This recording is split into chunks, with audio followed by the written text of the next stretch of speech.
What's going on, my 7th grade science students? How's it going with you? What up, dudes? Alright, let's get this party started and talk about some biological evidence of evolution. I'd like to first give a quick shout out to Faustine and her Science Olympiad team friends.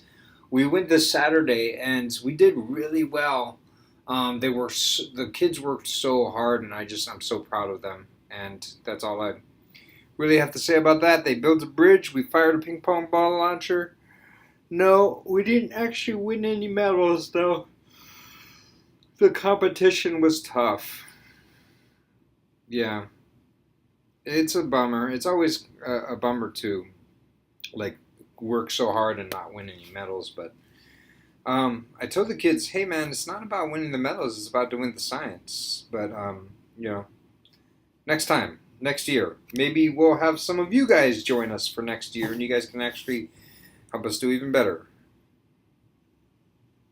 Because it's a competition that is for the 6th, 7th, 8th, and ninth graders. So next year, if you guys are still at this school, we'd be down to have you guys. It'd be pretty amazing. We learned a lot of things that we know how to do better now. And so we'll definitely be working on that if that's what you guys want to jump in with us on. All right. Technically, I think that this week I should be talking about Chapter 7, which is human biology and the different circulatory systems, the different systems of the human anatomy and all that kind of stuff. But I didn't finish off my last lesson on biological evidence for evolution. So I figured today I'm going to cover a real quick lesson on this lesson number 3 in Chapter 6, even though technically we're supposed to be on Chapter 7. You haven't had too much homework yet, and I'm going to change that. I just haven't finished writing down all the answers for the homeworks. So that's why your homeworks have been kind of like all of a sudden just gone. Also, the lab that you guys turned in, the natural selection lab, I ended up giving you guys lots of points for those labs. I don't know if you've noticed that. Like you guys got like a 20 out of 56, and I think I gave you like 55 or something, or 51 points or something like that. The reason being is because I realized that the format of it might not be as good as it should be, and so I'm not going to penalize you for that.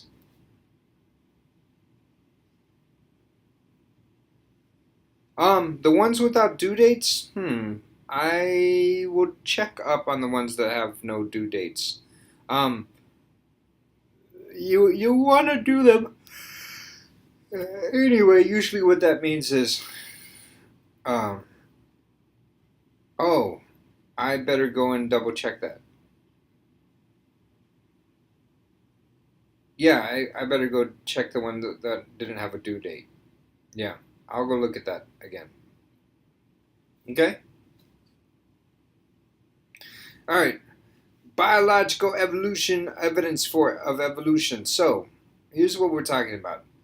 A lot of people think that in evolution, the way it works is basically you have just this kind of straight line aspect where it's almost like this creature kind of turns into that creature, which turns into that creature, which turns into this creature, and then you have your modern day horse. But that's not how it works. When we actually were introduced to the horse tree, this thing right here, Megahippus or whatever, it actually kind of looks more like a bush. Do you guys understand what I mean by a bush? It's not a straight line. It's not one species turns into another species, turns into another species, and every species within that species turns into the next one and the next one and the next one. It kind of splits off. Like you have the original horse, the OG horse, right? And then that turned into two separate types of horses depending on the environments that probably suited their needs. Now, apparently this one, we're able to have a few generations of offsprings, and this is actually over like between 55 and 33 million years, so that's much more than a few generations. Actually, Faustine, we were praising you. Yeah, we were praising you. I gave a shout out to Faustine to say you did an amazing job on your thing because you're such an amazing person. and people generally like you.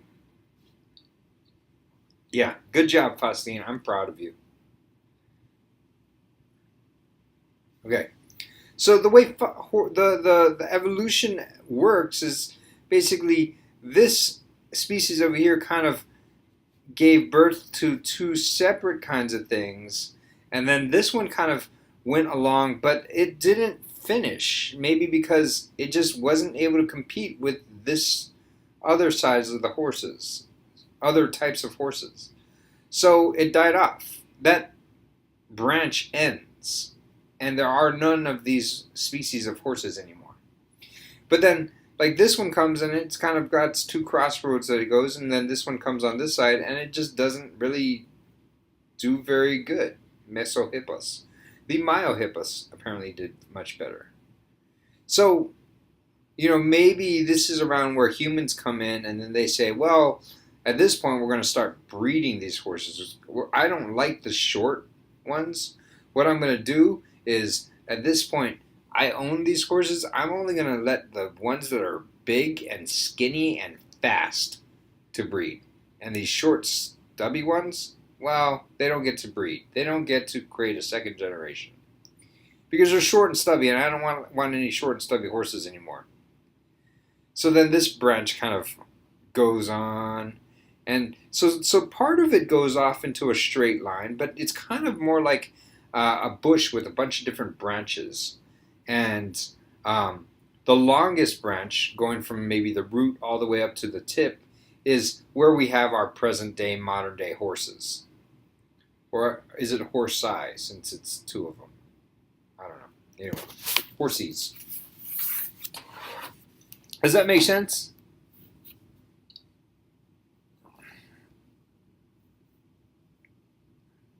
But here's the thing. One of the things we've looked at is you can see how certain birds, like for example robins or finches or hawks, all evolved from a common ancestor because they all have the same kind of deal. They've all got bones, they've got wings, they've got feathers, they've got beaks, and all of that kind of stuff. But here's the thing that Darwin posed, and I know that this is the part that you guys might, some of you guys might not agree with, but at least, like I said, I'm just presenting this stuff straight to you guys, is when you look at the skeletal structures of things, you can actually see similarities between a human and a cat and a frog and a bat and a bat and a bird. And this requires for you to look at the skeletal structures, because obviously if you look at the arm of a cat and the arm of a human, they don't look at all the same. But as far as bones go, they have some of the same pieces. Like both a cat and a human both have a humerus bone. And then they have an ulna and a radius bone over here, and they're crossed. So that is what scientists are saying. Evidence would suggest that we evolved from a similar species because we have similar skeletal structures that are in our bodies. Does that kind of make sense?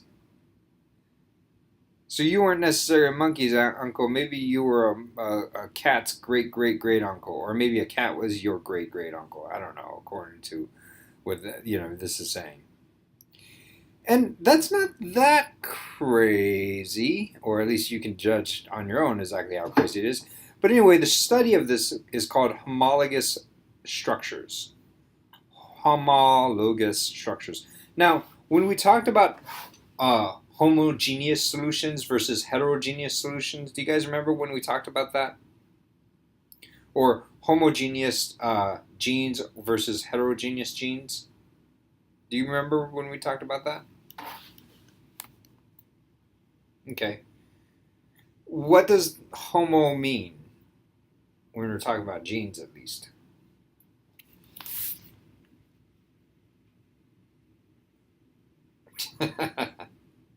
Right, it's the same, exactly. We're talking about the same thing. So, when I see this word homologous structures, I'm thinking, okay, structures is probably talking about the skeletal structures. The homo part of it basically means the same.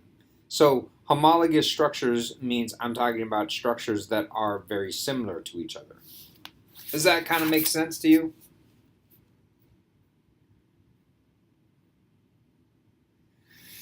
All right, cool. So homologous structures is so what scientists do is they study comparative anatomy, which is the study of similarities and difference among the skeletons and structures of living species. It doesn't necessarily need to be the skeleton or the skeleton. It could be how the bones are laid out, how the muscles are connected in a certain way, all of that kind of stuff. But basically, how does the structure of that species work? And how does it compare to other species of things? How does a frog compare with a bat? It's bat frog. And when we're studying homologous structures, we're studying body parts and organisms that are similar in structure and position, but it function differently. Does that make sense? For example, humans don't walk on their hands. Cats walk on their forearms. Frogs jump on their forearms. Birds and bats both fly using their forearms. So they're different in use, but they do have kind of similar things happening on them. They've got one big fatty bone up on top between the shoulder and the elbow, and then they got two little skinny bones between the elbow and the wrist. Does that kind of make sense? Or do you see that?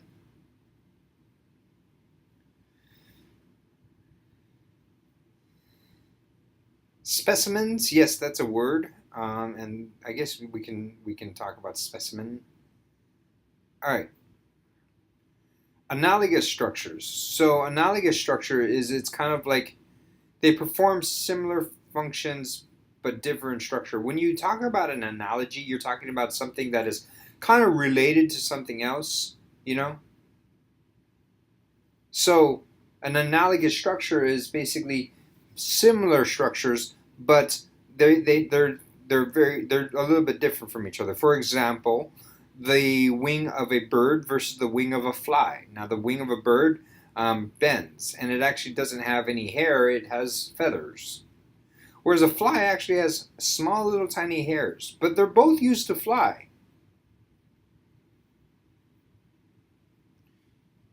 They're just analogous structures.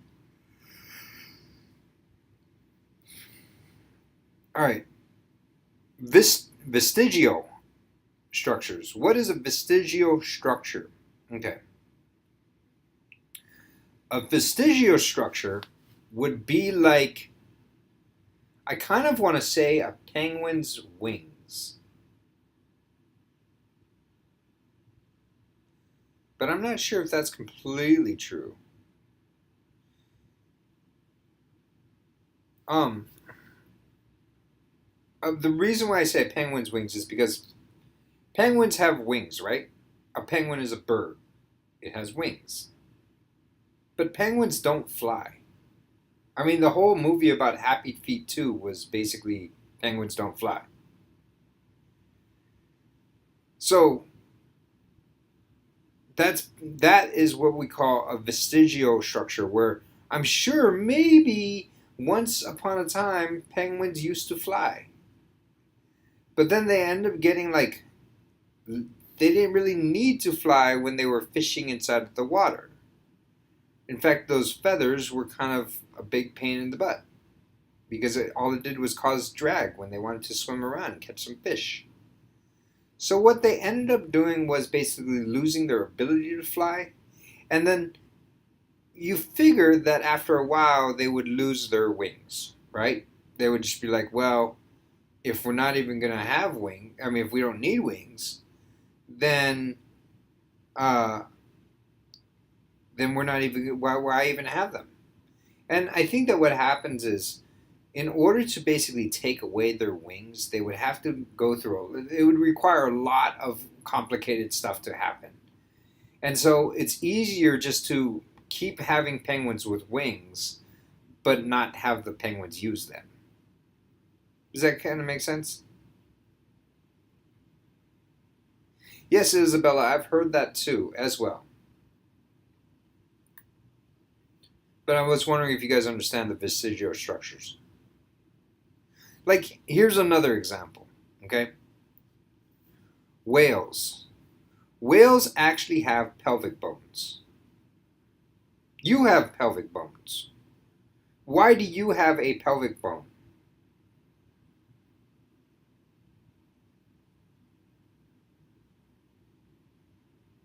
You have a pelvic bone so you can stand up and you can walk around because your legs are attached to your pelvic bone.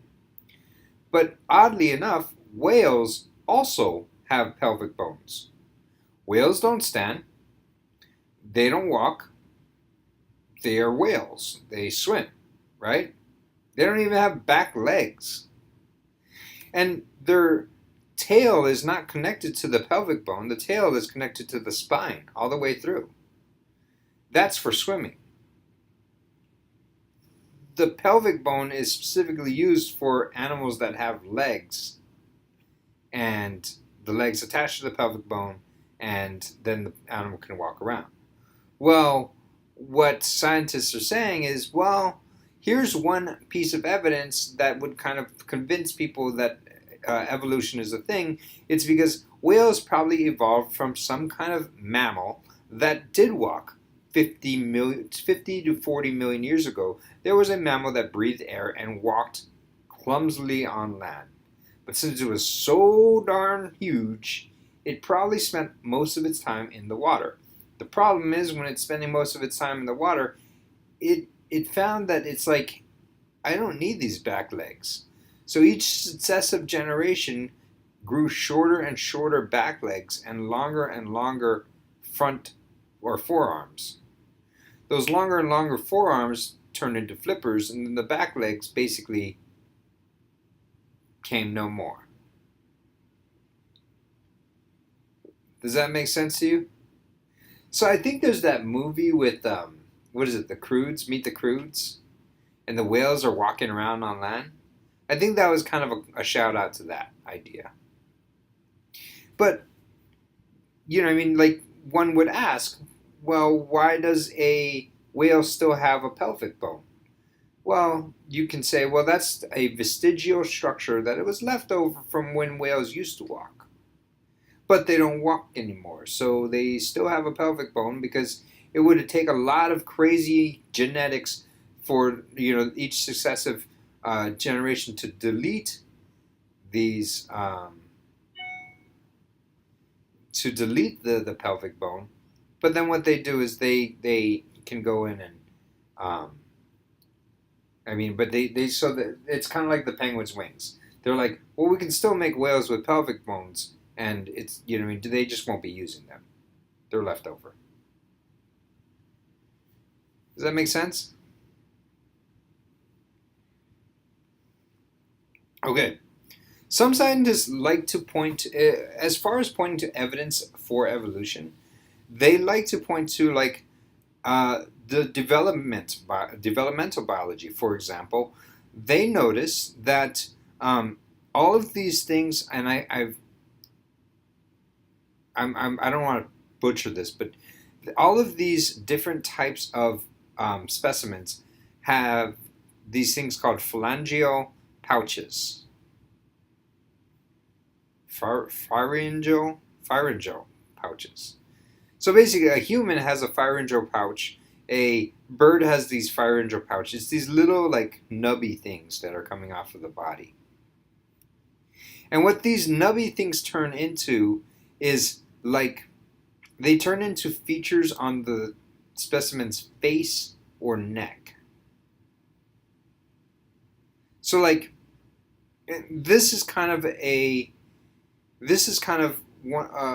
indicator that maybe evolution might have been true, because what they're saying is, all of these species kind of can't have the same beginning stage, but then they grow up into different things. Like a fish obviously looks nothing like a human. But here's the crazy thing: is like they found that like these little pouches, maybe certain things um, will grow into like this will grow into the humans. This little piece right here will grow into the human's ability to absorb calcium, which is important for humans' bones, right? That third one in the human thing. And then what they found is this little piece, the third little piece in the fish thing, is is responsible for the fish developing gills. But the fish needs gills so it can absorb calcium. So basically, all of these pharyngeal pouches kind of do the similar things to each different kind of species. It's kind of fascinating.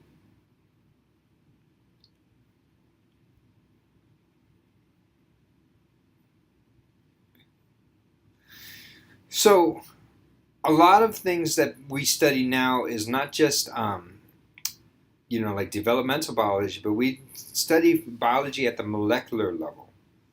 And so, what we're doing is we're studying the gene structure and the functions.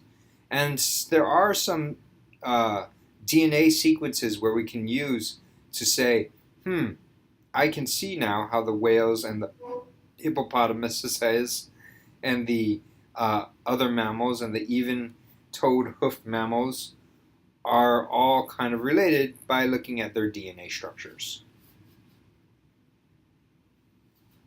So there's yet more evidence that they say, oh, this is the reason why evolution is true. Again, I'm not necessarily even saying you don't need to believe in this and all of that kind of stuff. I'm just saying that, these are different pieces of evidence why scientists believe this. So, one of the things that, we don't know if it's true is, does evolution occur very, very, very slowly over time? Like this hamster basically turns into this hamster, but it doesn't like happen immediately, or does the does the hamster basically have bursts of change? Basically, it stays the same, stays the same, stays the same, does not change at all, and then all of a sudden you've got one child that is like different from the other, and then that basically is where like all of your things happen. Does it look more like this, where it's basically this one very slowly changes into this one, or this mixed hamster very slowly turns into the dark hamster, or does the mixed hamster basically only have mixed hamsters for a very, very, very long time, and then all of a sudden a dark hamster popped out, and then that dark hamster only has more dark hamsters after that? We don't know. We don't know. And I say we as in like scientists. The scientists don't know. I should say that. Although I can't say that I'm not a scientist. I'm a scientist as well, yes. I don't study biology, to be honest with you. The theory of evolution by natural selection is the cornerstone of modern biology. Oh, careful with making a statement like that. It would be sad if the cornerstone got broken. But apparently it is the cornerstone of modern biology. Since Darwin published his papers, scientists have confirmed, refined, and extended Darwin's work. They have observed natural selection in hundreds of living species. Their studies, they've observed natural selection, but have they observed evolution? I don't know. I don't know if we can say that. But one of the things that is really important to natural selection, we talked about this before, is the diversity. It's each mutation. It's the mutation in the genes that actually give rise to the different species, the different features that a species will have, which will basically allow that thing to survive or not survive in the environment that it's in. So in that lab that we did, the straw with the bird quote unquote bird that wasn't actually a bird. It was just two pieces of paper and a straw. What that was supposed to show you is that over time, your bird is going to get better and better because you're only allowing the better ones to make new ones. Does that make sense? So that's the idea of natural selection, which is also the idea of evolution. And that, my friends, is the biological evidence that supports evolution. There's a few other things that support evolution, and there's some things that don't support evolution. So I'm going to leave it up to you guys and just say, hey, look, I presented you the information. You guys are now informed citizens and can make decisions on your own as far as evolution goes. Cool? Yeah. Yeah, it would be pretty cool to watch Pokemon, what happens, scientists, on the very, very last chapter, scientists believe, well, what happens is, as your hamster gains much more experience points, and you can do this through battles, it will go through different evolution stages. What it will do is it will grow bright white really quickly. And it usually does this when, this usually happens when it's needed the most, like when they're in the middle of a battle and under serious stress and serious stress and physical exertion. These species can actually there is a mega evolve apparently, but they can evolve on an extremely short time scale right before our eyes. Yeah, that'd be pretty cool. It doesn't happen. Sorry. All right, but any questions about biological evidence and evolution? And then someone say, "Who's that Pokemon?" Yeah, is Mega Evolution a new thing? Because they didn't used to do that before.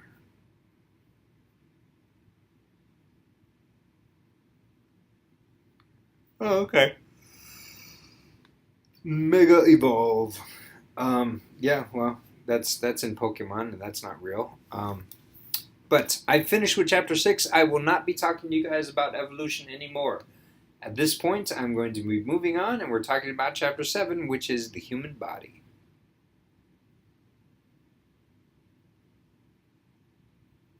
All right, I'll talk to you later. Please finish your homework, and I'll take a look at that 22-point assignment.